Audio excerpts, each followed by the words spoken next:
also by a black market amphetamine that's becoming popular in the Middle East. CNN's own Brian Todd takes a closer look at one pill that's boosting jihadists.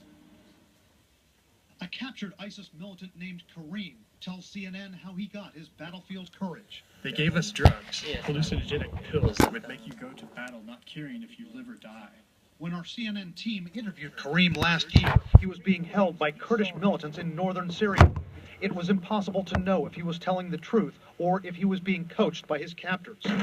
But now a U.S. official tells CNN it's believed some jihadist fighters are using the drug Capti, a dangerous and powerful amphetamine. How would it fuel them on the battlefield? It keeps you awake. You can stay awake for days at a time. You don't have to sleep. And it gives you a sense of well-being and euphoria, and you think that you're invincible and that nothing can harm you. Recently, the UN's drug czar said ISIS and the al-Qaeda-affiliated Nusra Front were believed to be smuggling the chemical precursors for Capti. A U.S. law enforcement official tells CNN there's a robust black market for the drug in the Middle East.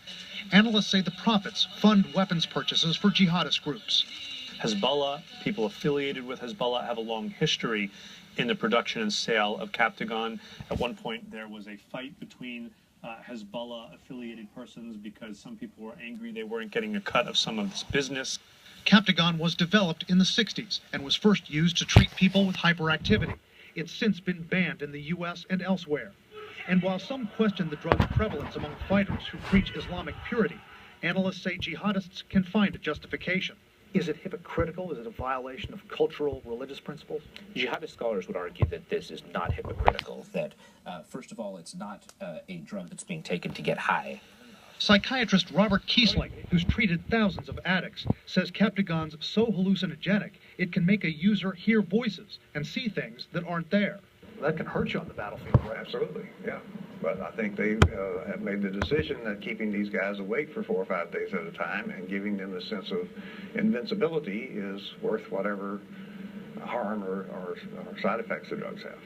For whatever sense of euphoria and invincibility Capti might produce, Dr. Kiesling says there are horrible downsides. Users, he says, can become psychotic, brain damaged, and of course, can get addicted to the drug for years to come. Brian Todd, CNN, Washington. And still to